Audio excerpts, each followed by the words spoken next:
the heart of the story must reflect the telos and the purpose of the storyteller. And for most moderns, especially moderns these days telling stories on Netflix, there really is a true belief that life is just chaos. Life is atomistic. It's just things bouncing around randomly.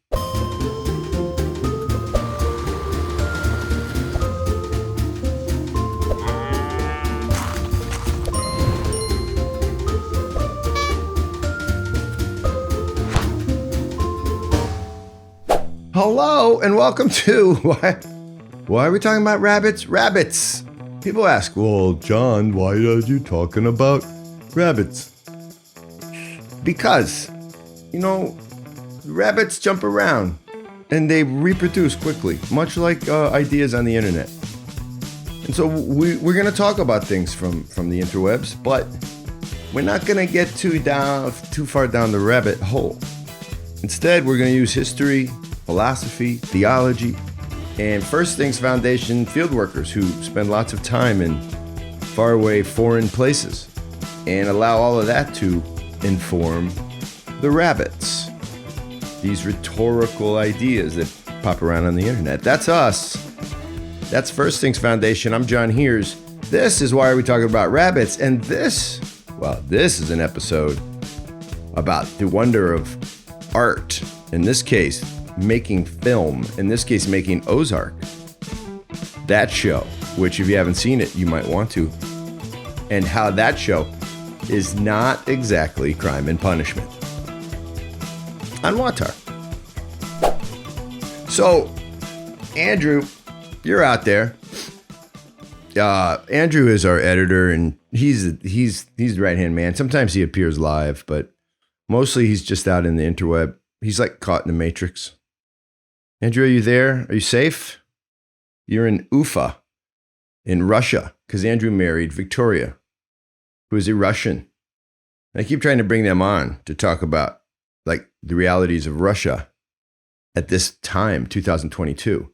And they both have this look on their face when I ask them.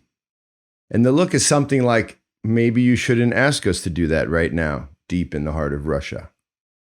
Could cause us some problems. It could, especially with an American living in the heart of Russia. Like, how's that going to pan out?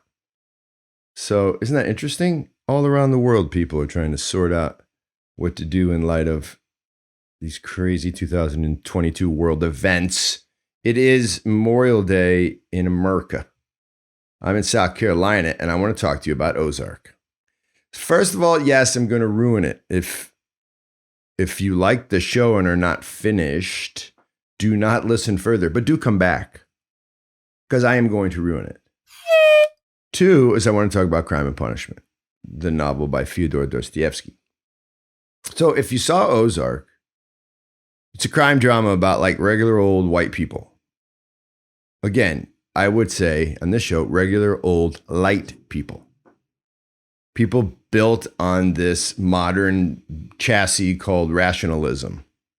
People who get that they are the masters of their own fate because their mind allows them to, avoid all the things other people get stuck in. They are modern, rational Westerners built on the chassis, basically built by Francis Bacon. If you've been listening to the show, Francis Bacon is, well, I don't know. He's not my favorite delicious, salty food. He's not good to eat and imbibe and live out. I don't think he's a healthy intaking. Don't take Francis Bacon into your heart.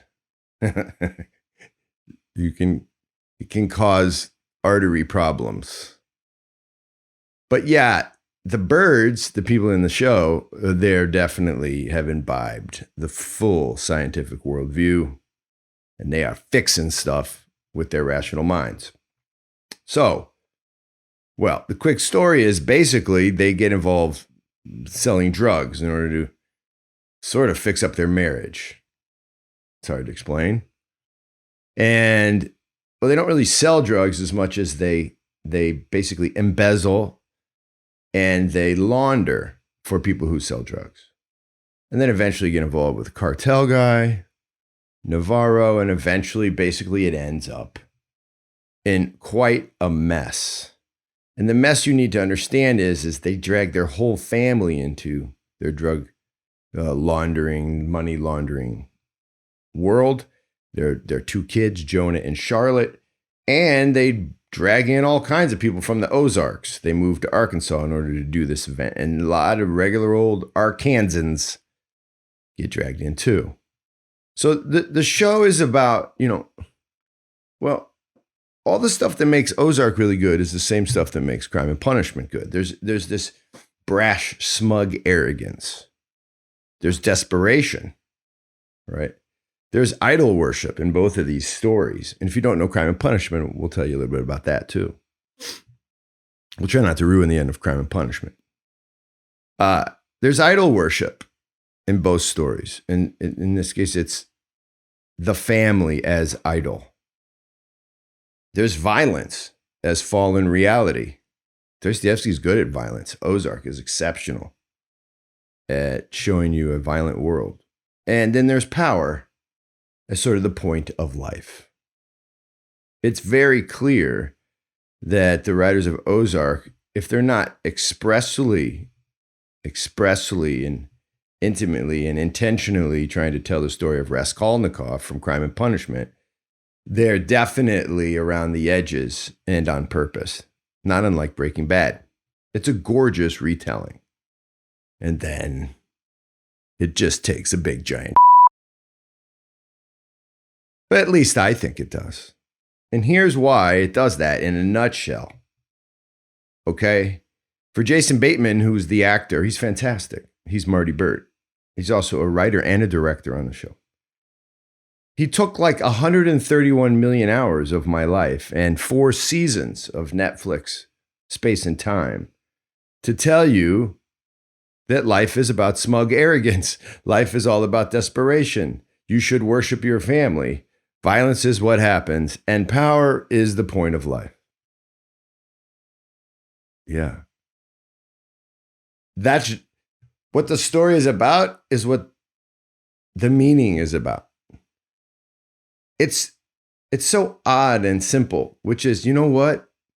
Life is about smug arrogance, desperation, idol worship, violence, and power. And also, that's what the show is about.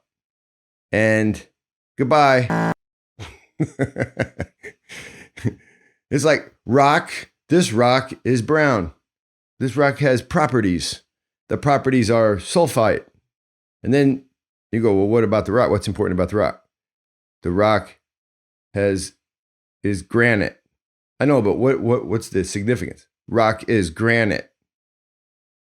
This rock is hard. I know, but what's this rock is hard. That's sad.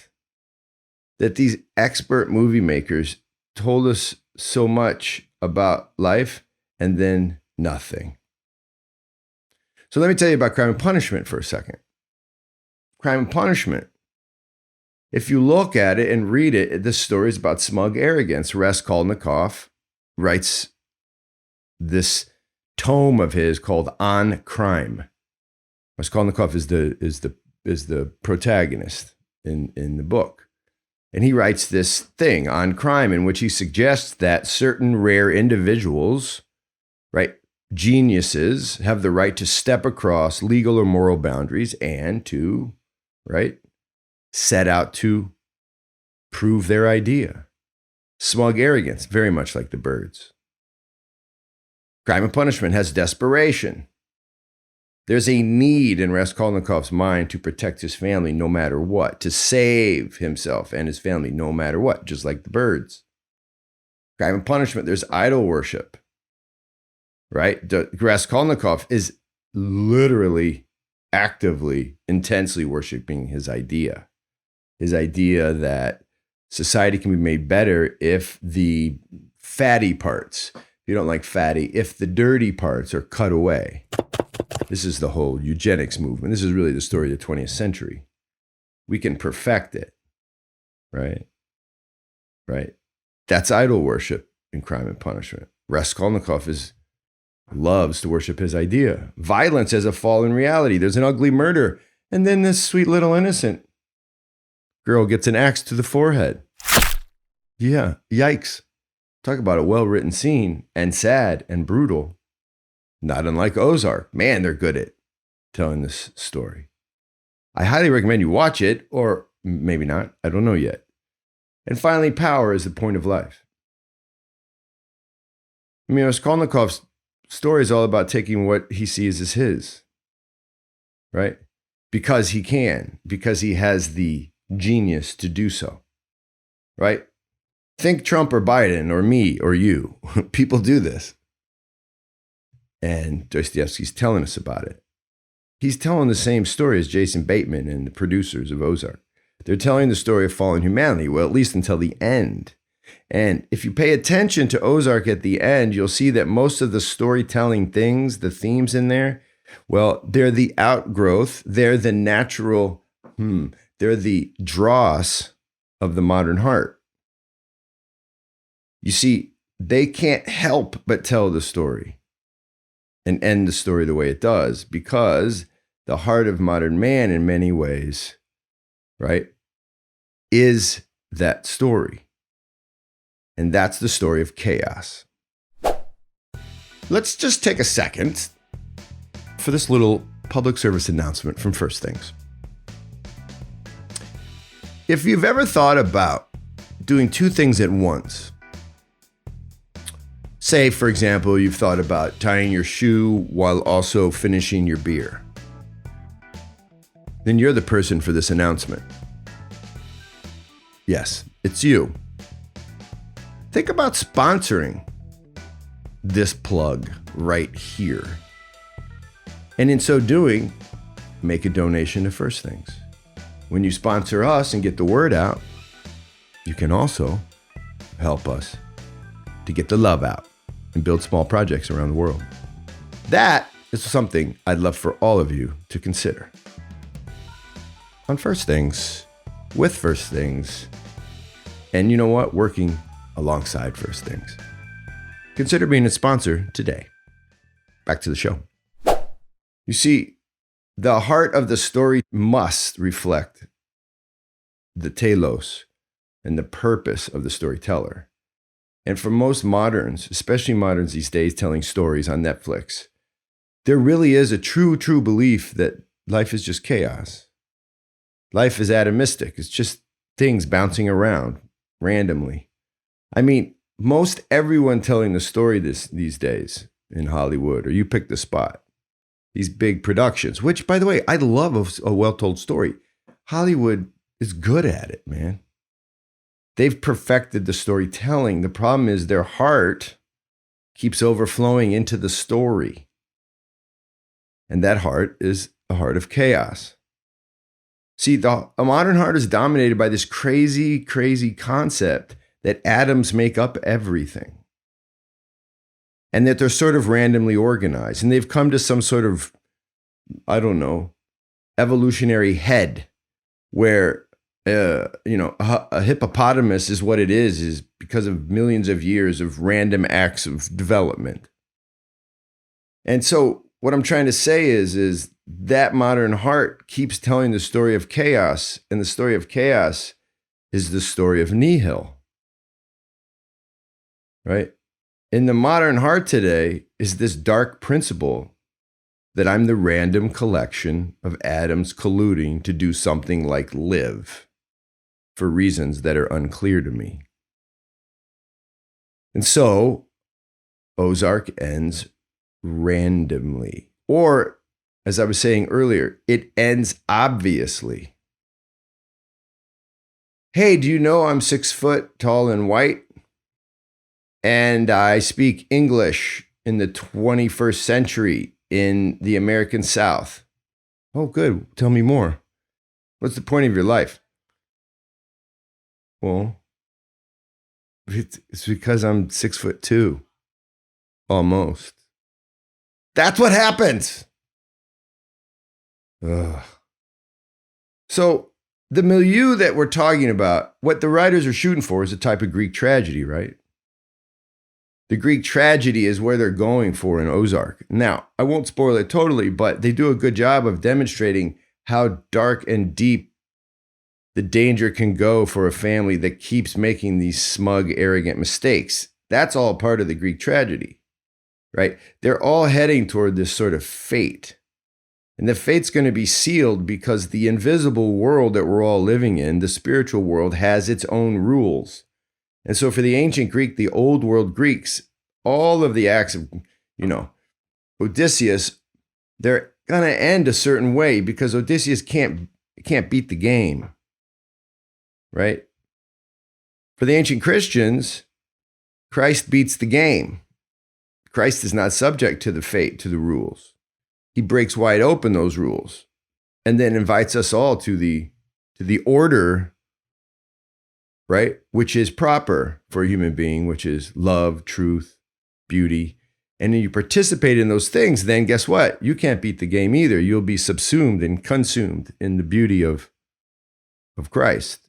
So play the game according to reality, and you end in something like beauty, love, and truth. Well, that's the Christian story that takes off on the Greek tragedy story, which is both are saying the same thing. There are rules and form to the invisible world. But for Marty and Wendy and the birds and the people writing their story in Ozark, they don't believe this, whether they've actually written it, said it, right? Decreed it in their own heart. They really don't believe this. And so how does the story end? The story ends with the last of the innocent characters, Jonah, their son, who has refused to recognize anything good about their dark life. Jonah, not totally innocent, but relatively innocent 16-year-old. Well, spoiler alert, he shoots the only person who's about to have the courage to out Wendy and Marty. The only slightly innocent character left in the show, if you like Brothers Karamazov, Dostoevsky, Alyosha. If you like in Crime and Punishment, Dostoevsky, then you will like, this is Sonia, the prostitute. The only slightly innocent character left, little Jonah Bird, he kills the cop about to expose his hateful parents. And you didn't see it coming. You couldn't see it coming because it was dissonant with spiritual reality.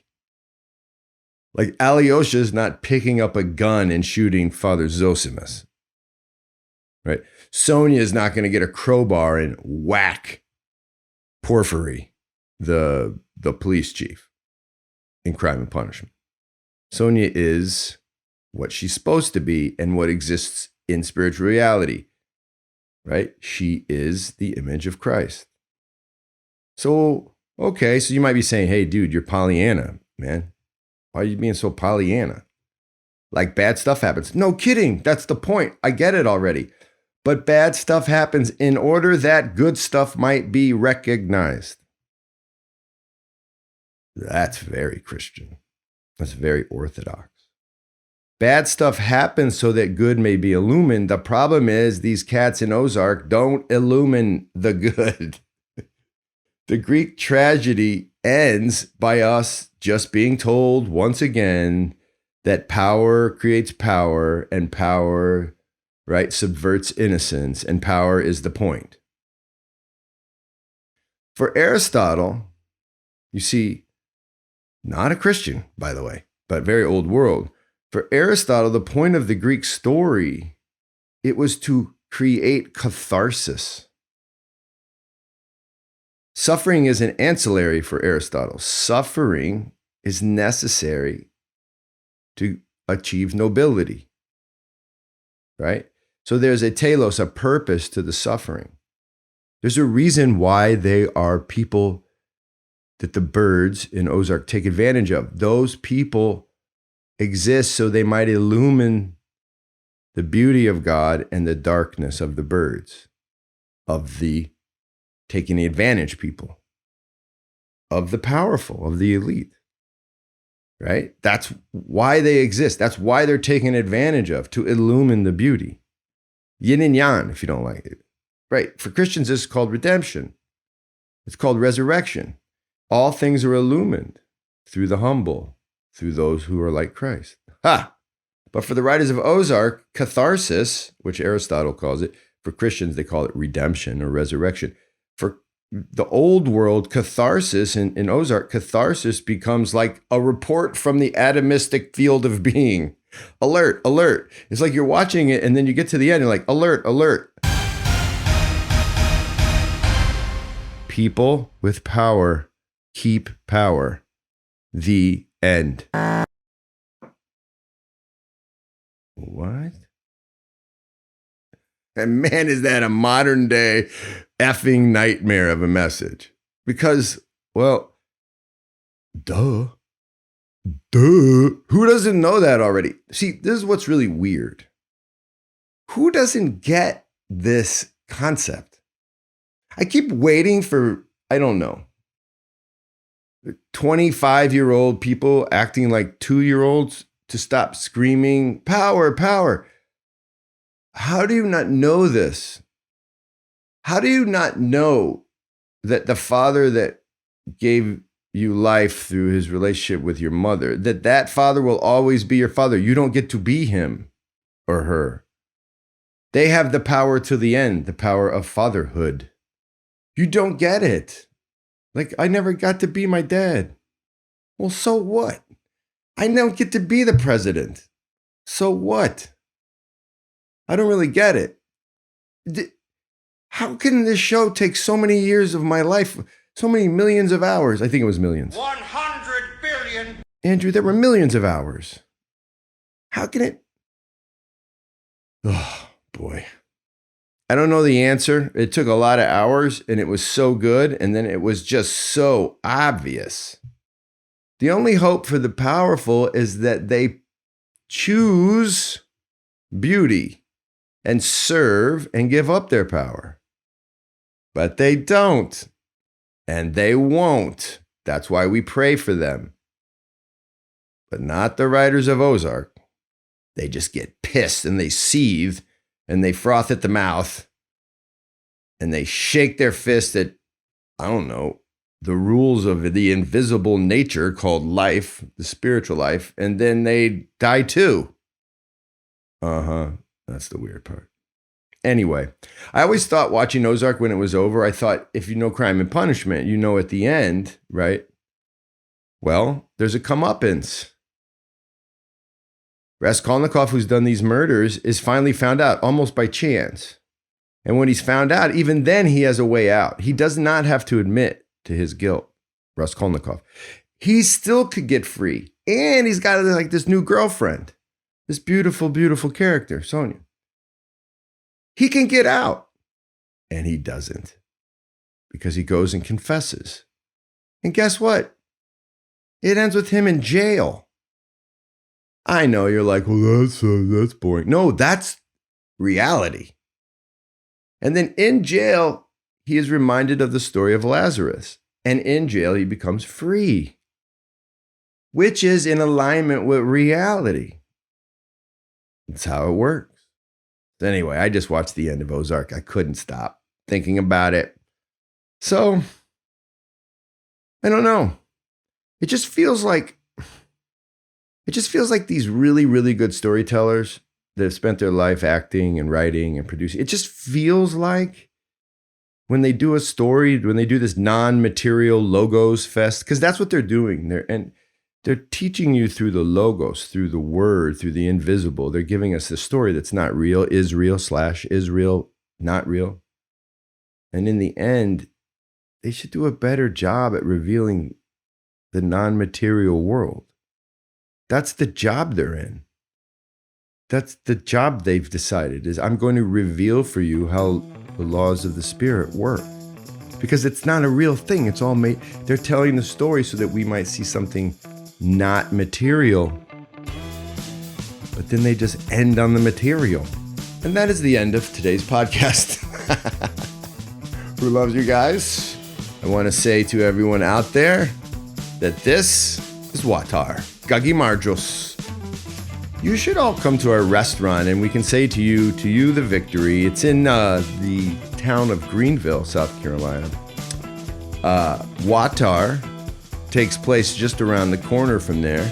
So check us out, www.first-things.org. Check out our restaurant, kprestaurant.org.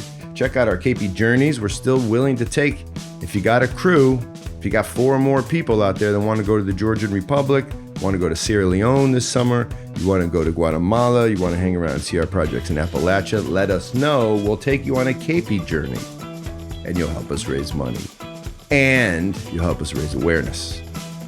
Most of all, though, it is an incredible world out there. So much to be said. I hope this podcast is saying some of the things and some of the things lightly. Little by little, share WAWTAR with a friend. Hit us up with solid reviews on iTunes and everywhere you get your podcast. Please do that. Your love for us allows us to serve others. Nakvam dis, that's Georgian for see you later. Hasta luego. Cambufo, that's Bambara. Right? Au revoir, that's French. There's a lot of other ones. Nawe, that's Haitian Creole. Let's do this thing and let's keep talking. Hasta luego.